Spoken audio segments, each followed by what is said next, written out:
রক্ষো দৈত্য কুলং হতং কিয়দিদং যোগাদিবত্ম ক্রিয়ামার্গো বা প্রকটিকৃত কিয়দিদং সৃষ্টাদিকং বা কিয়ৎ মেদিন্নুদ্ধরণাদিকং কিয়দিদং প্রেমোজ্জ্বলায়া মহাভগতের বৎমর করি পরং ভগবত চৈতন্য মূর্তি স্তুমম।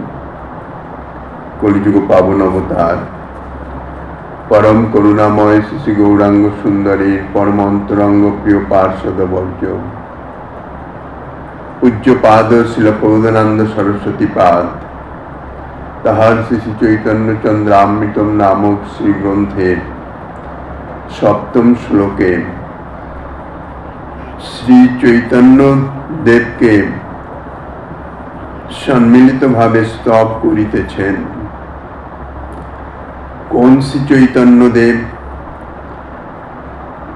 যে শ্রীকৃষ্ণ চৈতন্য স্বরূপে তিনি উন্নত উজ্জ্বল রসময় ব্রজপ্রেম সর্বজীবের সহজলভ্য করেছেন।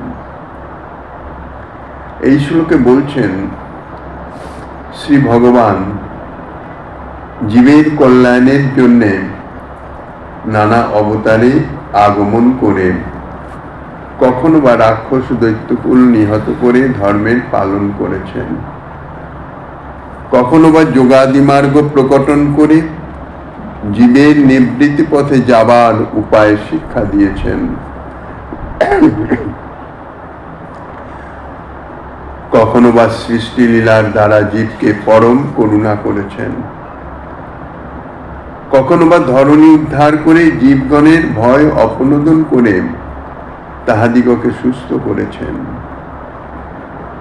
কিন্তু এই যে স্বরূপ, যে শ্রীকৃষ্ণ চৈতন্য স্বরূপে তিনি উন্নত উজ্জ্বল রসময় ব্রজপ্রেম সর্বজীবীর সহজলভ্য করে দিয়েছেন, আমরা সকলে সেই শ্রী চৈতন্য দেবকে স্তব করি।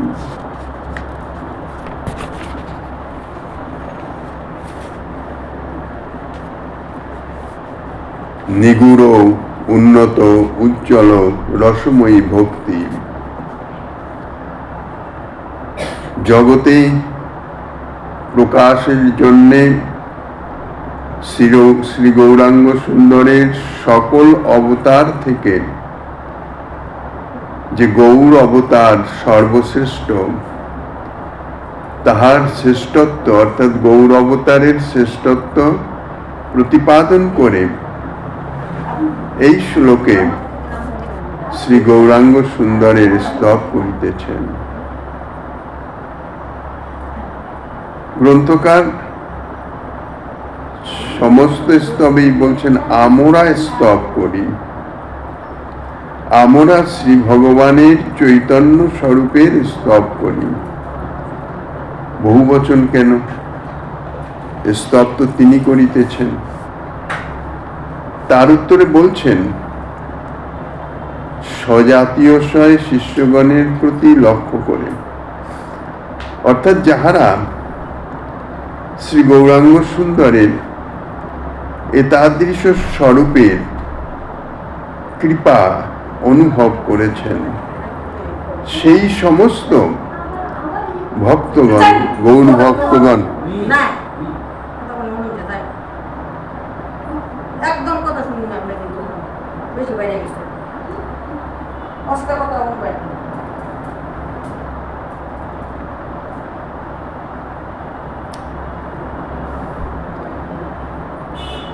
যদি বলো ভগবানের অন্য মূর্তিও তো রয়েছেন, তাহা ত্যাগ করে শ্রী চৈতন্যকে স্তব করিতেছেন কেন? অনন্ত ভগবত অবতার, তাহলে একমাত্র তিনি শ্রী চৈতন্য স্বরূপের কেন স্তব করিতেছেন? তার উত্তরেই তিনি পরিষ্কার করে বলেছেন, এই যে স্বরূপ, এই মূর্তি সাধারণ নয়। এই স্বরূপে জীবকে তিনি যা দিয়ে গেছেন তাহার কোনো তুলনা হয় না। এই স্বরূপ উন্নত উজ্জ্বল প্রেম ও রস বিশিষ্ট মহাভক্তির বটম করি। মহাভক্তি শব্দে এইরূপ অর্থ করেও চিত্তের পরিতোষ না হওয়ায় মহাভক্তি শব্দ না করে পুনরায় আবার অর্থ করছেন যে মহাভক্তি অর্থাৎ মহাভাব রূপিণী শ্রী রাধারানী ব্রহ্মাদিরও দুরধিগম্য স্বরূপা। ইতিপূর্বে তাহা বলেছেন, শ্রীমতী রাধারানী তাহা ব্রহ্মাদিরও দুর্লভ। তাহার নিকুঞ্জ সেবার পথ যাহা জীবের চরম সাধ্য এবং যিনি জীবের পরম আরাধ্যা, সেই শ্রীমতী রাধারানীর সেবা সম্যক রূপে নিকুঞ্জেই সম্ভব হয়। এই জন্যে শ্রীমতী রাধারানীর নিকুঞ্জ সেবার পথ অন্য কোনো ভগবৎ স্বরূপ তো প্রদর্শন করতে পারেন নাই।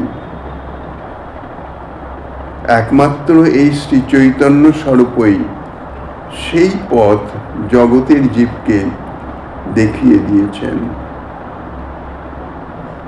যদি বলা যায়, প্রশ্ন করা যায়, এই যে মহাভক্তি সেটি কি রকম?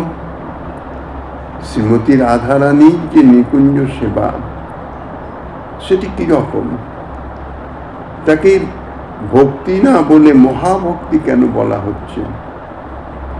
তার উত্তরে বলছেন, এর যে বিশেষত্ব, অর্থাৎ এই ভক্তিতে যে কারণে ইহাকে মহাভক্তি বলা হয়েছে, এই ভক্তিতে উন্নত উজ্জ্বল প্রেমের, অর্থাৎ সাধারণ প্রেমের নয়, প্রেমের চরমোৎকর্ষ অবস্থা, যাহাকে বলা হয় উন্নত উজ্জ্বল প্রেম, সেই প্রেমে সর্বোপাধি শূন্য সমর্থারতির পরিণাম।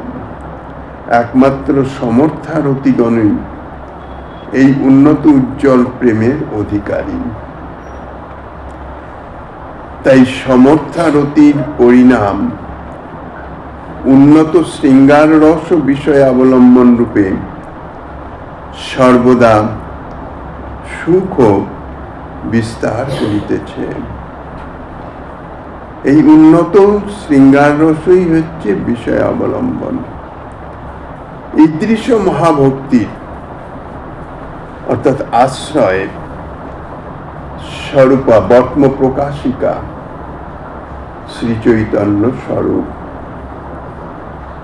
এখানে মহাভক্তি শব্দটি কর্মধারায় সমাসে নিষ্পন্ন হয়েছে। শুদ্ধা হেতু এই ভক্তির এতই মাহাত্ম্য।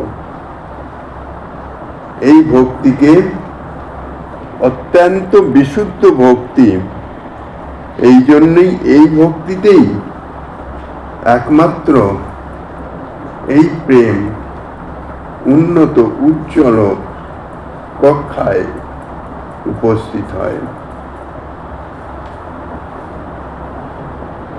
যাহা একমাত্র ব্রজসুন্দরীগণ, যাহারা যাহাদের রতি সমর্থা সম্পন্না,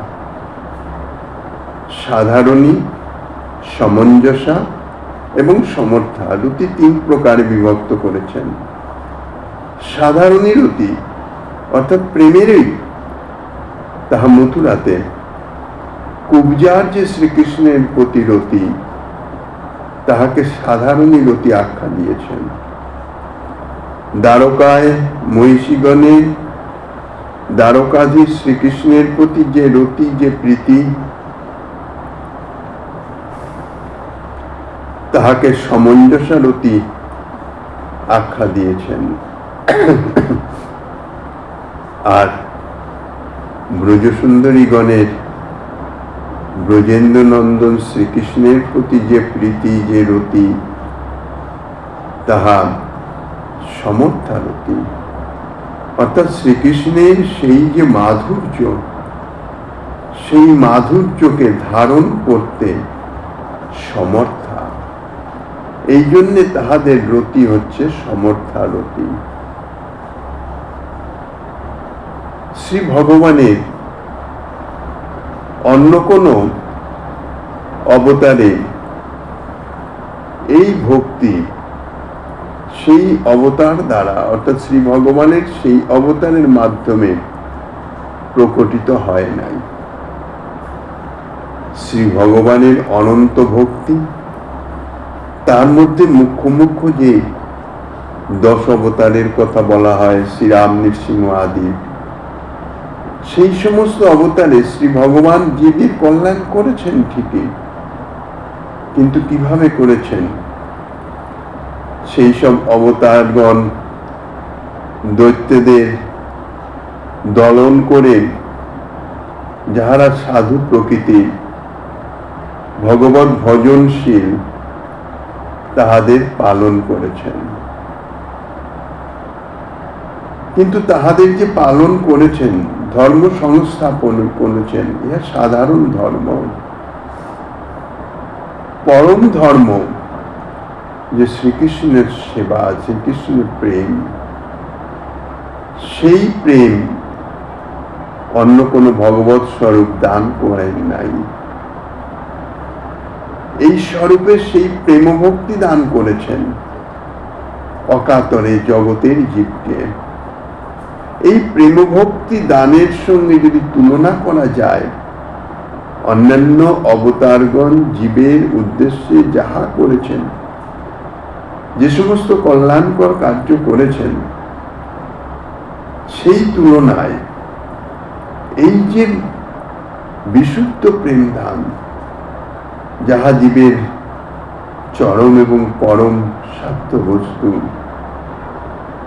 যাহা জীবের সাধনার মাধ্যমে কখনো প্রাপ্তব্য নয়, সেই প্রেম ভক্তি দানের যদি তুলনা করা যায়, তাহলে অন্যান্য অবতারগণের জীবের কল্যাণের যে কল্যাণকারী যে কর্ম, তাহার কোনো মূল্যই থাকে না। শ্রী কপিল অবতারে কপিল ভগবান যোগাদি সাধনের যে ক্রিয়ামার্গ প্রকটন করেছেন,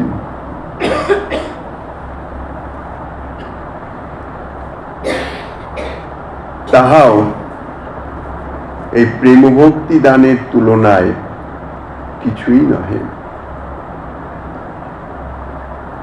গুণাবতার ব্রহ্মা, তানার যে সৃষ্ট আদিকার্য, বরাহ ভগবান বরাহ অবতারে ধরণী দেবীর উদ্ধার করেছেন, বা অন্যান্য অবতারে শ্রী ভগবান যে যে লীলাই করুন না কেন, জীবের যত কল্যাণই করুন না কেন, প্রেম ভক্তি দাতা শ্রীমন মহাপ্রভুর তুলনায় তাহাদের এই যে জীব কল্যাণকারী কার্য তুলনামূলকভাবে কিছুই নহে। এই প্রকার মহাভক্তি প্রকট করেছেন বলেই শ্রী গৌরাঙ্গ সুন্দর